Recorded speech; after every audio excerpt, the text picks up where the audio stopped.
15 ఏళ్ల క్రితం ఈటీవీలో ప్రభాకర్ పేరు మారుమోగిపోతూ ఉంది. ఈటీవీ ప్రభాకర్ అంటే తెలియని వారే లేరు. అయితే ఓ రోజున 6 గంటలకి ఈటీవీలో ప్రసారం అయ్యే రెగ్యులర్ సీరియల్ ప్రసారం కాలేదు. ఆ వెంటనే అంటే ఆ తర్వాత ప్రసారం కావాల్సిన సీరియల్స్ కూడా ప్రసారం కాలేదు. ఆ సమయంలో వేరే ప్రోగ్రామ్స్ వచ్చాయి. అప్పటి వరకు ఎందుకు అనే విషయం కొంతమందికి మాత్రమే తెలుసు. అదేమిటంటే రామోజీరావుకి అతని కొడుకు సుమన్కి పెద్ద గొడవ, అది కూడా ప్రభాకర్ కారణంగా అని. వీరిద్దరూ కలిసి డైలీ టెలికాస్ట్ కావాల్సిన సీరియల్స్ హార్డ్ డిస్క్లను తీసుకుని విదేశాలకు వెళ్లిపోయారు అనే టాక్ ఉంది. అందుకే ఆ సీరియల్స్ ప్రసారం కాలేదట. ఇది కాస్త అప్పట్లో ప్రతి ఇంట్లో పంచాయతీగా మారింది. ఎందుకంటే ఆ సీరియల్స్ కోసం ఎదురు చూసేది ముఖ్యంగా ఇంట్లోని ఆడవాళ్లే కాబట్టి. మరి అసలు ఏం జరిగింది అనేది చూద్దాం. Media Titan legendary business man Ramoji Rao జీవితం చాలా గొప్పగా సాగింది. కానీ ఈయన లైఫ్లోనూ ఎన్నో ఒడిదుడుకులున్నాయి. బహిరంగంగా కుటుంబ సభ్యులు కూడా బజార్లో పడి విమర్శలు చేసుకున్న ఘటన నేటికి కళ్లకు కట్టినట్లు కనిపిస్తుంది. అదే రామోజీరావు చిన్న కొడుకు సుమన్ ఘటన. ఈటీవీ బాధ్యతలను సుమన్ చూసుకునేవారు. ఆయన మంచి రచయిత, చిత్రకారుడు కూడా. తండ్రి రామోజీరావు కూడా మంచి చిత్రకారుడు. అవే లక్షణాలు సుమన్కు వచ్చాయని సన్నిహితులు అనేవారు. ఇంకొంతమంది వేరే విమర్శలు కూడా చేసిన వారున్నారు. అయితే ఈటీవీ నష్టాల్లో ఉన్నప్పుడు సుమన్ చేతికి తీసుకున్నారు. అప్పటి వరకు రామోజీరావు చూసుకునేవారు. ఇక భారీ నష్టాల్లో ఉండడంతో మార్గదర్శి చిట్ ఫండ్ నుంచి తీసుకున్న 40 కోట్లు కూడా బాకీ పడ్డాయి. అయితే సుమన్ చాలా తెలివిగా ఈటీవీని తీర్చిదిద్దారు. దాదాపుగా ఆయన 5 ఏళ్ల పాటు శ్రమించారు. ఎందుకంటే నాడు సీరియల్స్ అంటే జెమినీ టీవీని బాగా చూసేవారు. ఇక సినిమా ప్రోగ్రామ్స్ నుంచి గేమ్ షోస్ వరకు జెమినీ గట్టి పోటీ ఇచ్చేది. ఇక సినిమాలు వేయడంలో జెమినీ ఎంతైనా ఖర్చు పెట్టేది. కానీ ఈటీవీ మాత్రం మొదటి నుంచి కూడా కోట్లకు పెట్టి సినిమాను ఒక్కరోజు వేయటం వల్ల ఉపయోగం ఉండదనే బిజినెస్ వ్యూహాన్నే ఫాలో అయ్యేది. నేటికి కూడా అదే పందా. అయితే ఈటీవీ సుమన్ చేతికొచ్చిన తర్వాత లేడీ డిటెక్టివ్ నుంచి అంతరంగాల వరకు వరుసగా సీరియల్స్ అన్ని సినిమా రేంజ్లో హిట్ అయ్యాయి. ఈటీవీ సీరియల్స్కు ప్రైమ్ టైంలో బాగా డిమాండ్ ఏర్పడింది. ఆ రోజుల్లో పెద్ద పెద్ద సీరియల్స్ ఉన్నా కూడా ఈటీవీ కంటూ ప్రత్యేకంగా సీరియల్స్కి ఫ్యాన్ బేస్ ఉన్నారు. మొగలి రేకులు లాంటి పాపులర్ షో ఉన్నా కూడా అంతకు మించిన సీరియల్స్ ఈటీవీలో ఉన్నాయి. సాయంత్రం 6 గంటల నుంచి వచ్చే సీరియల్స్ చాలా పాపులర్. ఇక 9 గంటల తర్వాత మిగతా వారి కంటే భిన్నంగా ఉండాలని హిందీ ఛానల్ స్టార్ను, కలర్ ప్లస్ను ఫాలో అయ్యి తెలుగులోనూ అలాంటి ప్రోగ్రామ్స్ని ప్రవేశపెట్టారు. వీటికి కర్త కర్మక్రియ బుల్లితెర మెగాస్టార్గా పేరున్న ప్రభాకర్. వీరిద్దరూ కూడా తొందరగా మంచి స్నేహితులయ్యారు. ఆ తర్వాత ఇద్దరు కలిసి ఈటీవీని టాప్లోకి తీసుకొచ్చారు. భాగవతం సీరియల్స్ సహా ఎన్నో రిచ్ టెలి షోస్ని తీసుకొచ్చారు సుమన్. ఆ సమయంలోనే ఎంటర్టైన్మెంట్ షోస్ ని ఎక్కువగా ప్రభాకర్ చూసుకునేవారు. తాను కూడా యాంకరింగ్ చేసేవారు, లేదంటే వేరే వారిని కూడా యాంకరేజ్ చేసేవారు. జనరల్ నాలెడ్జ్ షోల నుంచి ఫన్ గేమ్స్ షోస్ వరకు అన్ని చేయించాడు ప్రభాకర్. వీరిద్దరి కాంబినేషన్ లో ఈటీవీ చాలా సక్సెస్ అయింది. అంతేకాదు నష్టాల నుంచి బయటపడి 40 కోట్ల అప్పును కూడా తీర్చేసింది. సరిగ్గా ఈ సమయంలోనే ఈటీవీలో మొసలం పుట్టింది. రామోజీ ఫిలిం సిటీలో మొత్తం 3 పవర్ సెంటర్స్ ఏర్పడ్డాయనే టాక్ బయటకు వచ్చింది. ఒకటి రామోజీరావు, రెండవది సుమన్, మూడవది ప్రభాకర్.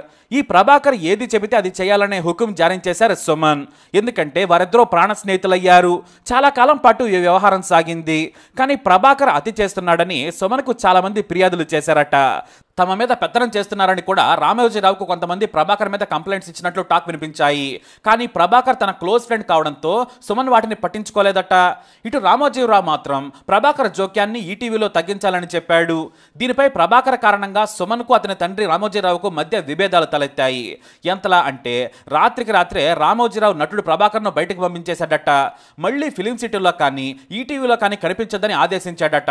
దీంతో సుమన్ తన ఫ్రెండ్ కోసం గొడవపడ్డాడు. తండ్రితో కూడా గొడవకు దిగాడు. కానీ రామోజీరావు మాత్రం ప్రభాకర్ను ఎట్టి పరిస్థితుల్లో రానివ్వద్దని తెగేసి చెప్పేశారట. అయితే అప్పటికే సుమన్కు క్యాన్సర్ ఉన్నట్లు తేలింది. దీంతో నువ్వు ఈటీవీ వ్యవహారాలను వదిలేసి హాయిగా కుటుంబంతో గడపాలని చెప్పారట కుటుంబ సభ్యులు. కానీ సుమన్ మాత్రం వినలేదు. తన తండ్రితో గొడవ పడ్డాడు. ఇటు ప్రభాకర్ను రానివ్వకపోతే నేను కూడా ఉండనని బయటకు వచ్చేశాడు సుమన్.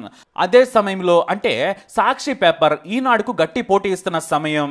ఇటు రాజశేఖర రెడ్డి సీఎంగా ఉన్నారు. ఈనాడు వర్సెస్ సాక్షి ఫైట్ స్పీక్ లో ఉంది. అయితే విభేదాలతో బయటకు వచ్చిన సుమన్ తన ఫ్రెండ్ ప్రభాకర్తో కలిసి సాక్షికి ఇంటర్వ్యూ ఇచ్చారు. దాన్ని మెయిన్ పేపర్లో బోల్డ్ టైటిల్తో ప్రచురించింది సాక్షి. ఇది ఆ రోజుల్లో సంచలనం. ఈ ఇంటర్వ్యూలో తన తండ్రి రామోజీరావుపై సంచలన కామెంట్స్ చేశారు సుమన్. ఆయన గొప్ప వ్యక్తి, కానీ నాకు మాత్రం కాదు. నా తండ్రి గొప్ప వ్యాపారవేత్త, నేను మాత్రం ఆయన కడుపున పుట్టిన దురదృష్టవంతుడిని. నన్ను మొదటి నుంచి ఆయన సరిగా చూడలేదు. నన్ను అందరి ముందే అవమానించేవారు, నన్ను దారుణంగా హింసించేవారు. నేను చేసుకున్న పాపం ఏదైనా ఉందంటే అది రామోజీరావు కడుపున పుట్టడమే అని కన్నీటి పర్యంతమయ్యారు సుమన్. వ్యాపారవేత్తగా, శ్రమజీవిగా రామోజీరావును ఎవరైనా పొగడాల్సిందే. కానీ నాకు మంచి తండ్రి కాలేకపోయారని భావోద్వేగానికి గురయ్యారాయన. నేను కష్టాల్లో ఉన్న ఈటీవీని లాభాల్లోకి తీసుకొచ్చాను. అప్పులు తీర్చాను. నాతో పాటు ప్రభాకర్ కూడా ఈటీవీ అభివృద్ధికి రాత్రనక పగలనక కష్టపడ్డాడు. కానీ మా కష్టాన్ని తప్పుగా అర్థం చేసుకున్నారు. నేను ఏ పని చేసినా నా తండ్రికి నచ్చేది కాదు. నేను రహస్యంగా అంతరంగాలు సీరియల్ రాశాను, దాన్ని కూడా అడ్డుకున్నారు. కానీ అది సూపర్ హిట్ అయ్యి ఈటీవీనే నిలబెట్టింది. ఇలా ఒకటా రెండా, నేను నా ఫ్రెండ్ ప్రభాకర్ కలిసి ఎంతో కష్టపడి ఛానల్ను ఈ స్థితికి తీసుకొస్తే నన్ను బయటకు గెంటేశాడని కన్నీటి పర్యంతమయ్యారు సుమన్. రామోజీరావు కొడుకు సుమన్ బయటకు వచ్చి ఇచ్చిన ఈ ఇంటర్వ్యూ నాటి సంచలనం కలిగించింది. దీంతో రామోజీరావు ఎంతో కలత చెందారు. దాదాపు వరుసగా వారం రోజుల పాటు ఈ సుమన్ కథనాలే మీడియాలో హడావుడి క్రియేట్ చేశాయి. ఇక ప్రభాకర్ కారణంగానే రామోజీరావు కుటుంబంలో గొడవలు వచ్చాయనే వార్తలు కూడా ఊపందుకున్నాయి. కానీ ప్రభాకర్ను సుమన్ వెనకేసుకొచ్చారు. అయితే ఇటు ప్రభాకర్ మాత్రం తన వర్షన్ కూడా వేరేలా వినిపించారు. ప్రభాకర్ చెప్పింది ఏంటంటే, రామోజీరావుకు సుమన్కు మధ్య మొదటి నుంచి వ్యక్తిగత విభేదాలు ఉండేవట. ఒకానొక దశలో ఛానల్ వ్యవహారాలను చెరి సెకండ్ టైంలో చూసుకునేవారని చెప్పారు. అయితే ఇలా చేయడం వలన ఛానల్ క్వాలిటీ దెబ్బతింటుందనే విషయాన్ని ప్రభాకర్ సుమన్కి చెప్పారు. దీంతో సుమన్ ఆదేశాల మేరకు ఉదయం వేస్తున్న కార్యక్రమాలన్నింటినీ కూడా రద్దు చేసేశారు. ఈ విషయం రామోజీరావుకు తెలిసింది. ఆయన వెంటనే కోపంతో వచ్చేశారు. తన సెక్రటరీ ద్వారా ఫోన్ చేయమని పిలిపించారు. అది కూడా ప్రభాకర్ని. ఫోన్ చేయగానే ప్రభాకర్ సుమన్ దగ్గరికి వెళ్లారు. మీ ఇద్దరి స్నేహం వల్ల నాకేమీ ఇబ్బంది లేదు, కానీ నీవు కొంచెం ఎక్కువ చేస్తున్నావు. నేను తీసుకున్న నిర్ణయాన్ని ఎలా మారుస్తావు? అలా చేసి చాలా పెద్ద తప్పు చేశావు. నీవు చేసే కార్యక్రమాల వల్లే డబ్బులు వస్తున్నాయనుకుంటున్నావా అంటూ రామోజీరావు ప్రభాకర్పై సీరియస్ అయ్యారు. రామోజీరావు ఒక్కసారిగా అలా మాట్లాడేటప్పటికీ ప్రభాకర్కి భయం వేసిందట. దీంతో రాజీనామా చేసి వెళ్ళిపోతానని చెప్పగా నీ ఇష్టమని రామోజీ మొహం మీదే చెప్పేశారట. ఈ విషయాన్ని సుమన్కు చెప్పారు ప్రభాకర్. దీంతో నువ్వు గాని వెళ్ళిపోతే నేను కూడా ఉండను, నేను కూడా రాజీనామా చేస్తానన్నారట. అంటే ప్రభాకర్ రాజీనామా చేసిన 10 నిమిషాల్లోనే సుమన్ కూడా రాజీనామా చేశారని ప్రభాకర్ చెప్పుకొచ్చారు. తండ్రికి కొడుకుకి మధ్య మొదటి నుంచి కూడా గొడవలున్నట్లు అనిపించిందని, వాటి మధ్యలో తాను ఇరుక్కున్నట్టుగా ప్రభాకర్ అన్నారు. అయితే ఆ గొడవతో ప్రభాకర్ కెరీర్కే పెద్ద దెబ్బ పడింది. ఆ ప్రభావం ప్రభాకర్ని చాలా కాలమే వెంటాడింది. అతి కష్టం మీద మళ్ళీ నిలదొక్కున్నారు. వాస్తవానికి ఇక్కడ ప్రభాకర్ చెప్పింది ఏంటంటే, అక్కడ కార్యక్రమాలని రామోజీరావు ఫైనల్ చేసినట్లయితే తాను ఖచ్చితంగా జోక్యం చేసుకుని ఉండేవాడిని కాదని చెబుతున్నారు ప్రభాకర్. కానీ అప్పటికే జరగాల్సింది జరిగిపోయింది.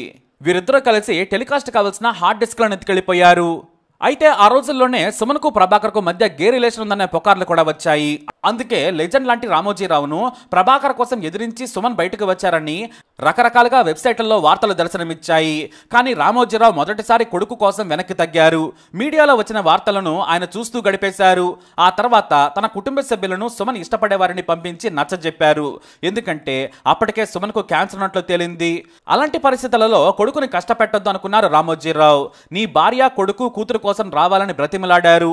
ఇటు తల్లి రమాదేవి కూడా సుమన్ కష్టాన్ని చూసి కన్నీళ్లు పెట్టడంతో కరిగిపోయారు ఆయన. ఆ తర్వాత మళ్ళీ తన తండ్రి దగ్గరకు వెళ్ళిపోయారు. అయితే ప్రభాకర్ను మాత్రం ఆనాటి నుంచి ఈటీవీలోకి కానీ ఫిలిం సిటీలోకి కానీ ఎంటర్ కానివ్వలేదు. వారిద్దరూ కూడా ఎప్పుడూ కలుసుకోలేదు. చివరి వరకు ప్రాణ స్నేహితుల్లా బ్రతికారు. నాడు 1000 కోట్ల సామ్రాజ్యం నుంచి స్నేహితుని కోసం ఎవరు బయటకు వస్తారు? కానీ సుమన్ మాత్రం తన ఫ్రెండ్ ప్రభాకర్ కోసం వచ్చేశారు.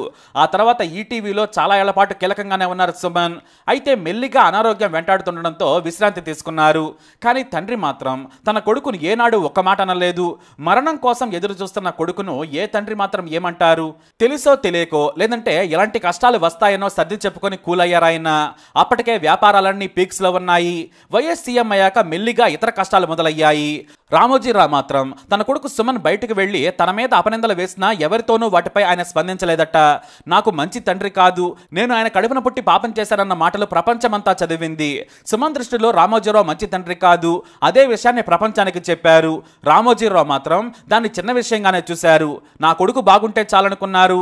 ఆ వ్యవహారాలన్నింటినీ కూడా మెల్లిగా సెట్ చేయడం మొదలు పెట్టారు ఆయన. వ్యాపారాలను కూడా విడదీశారు. అప్పటికే కిరణ్ ఈనాడును, ఈటీవీలను సుమన్ చూస్తూ ఉన్నారు. మార్గదర్శి పెద్ద కోడలు Shailaja film city, Dolphin hotels ను సుమన్ భార్య చూడాలని చెప్పారు. అన్నింటినీ పైనుంచి రామోజీరావు పర్యవేక్షించేవారు. ఆ తర్వాత కొన్నేళ్లకు సుమన్ యశోద ఆసుపత్రిలో కన్ను మూశారు. అప్పటికి సుమన్ కూతురు, కొడుకు చిన్నపిల్లలే. కానీ వారి జీవితానికి కూడా రామోజీరావు మంచి దారి చూపించారు. డబ్బు, ఆస్తులు అనేవి విభేదాలు తీసుకురావద్దని మొదటిసారి సుమన్ విషయం తర్వాత కుటుంబ సభ్యులకు చెప్పారట రామోజీరావు. ఈ వ్యవస్థలాగానే ఉండాలి. ఆస్తుల కోసం కొట్లాడుకోవద్దు. ఉమ్మడిగా వ్యాపారం చేసి సంపాదించుకోవాలని చెప్పారట. ఇంత పెద్ద వ్యవస్థను మీరంతా నిలబెడితే చాలు.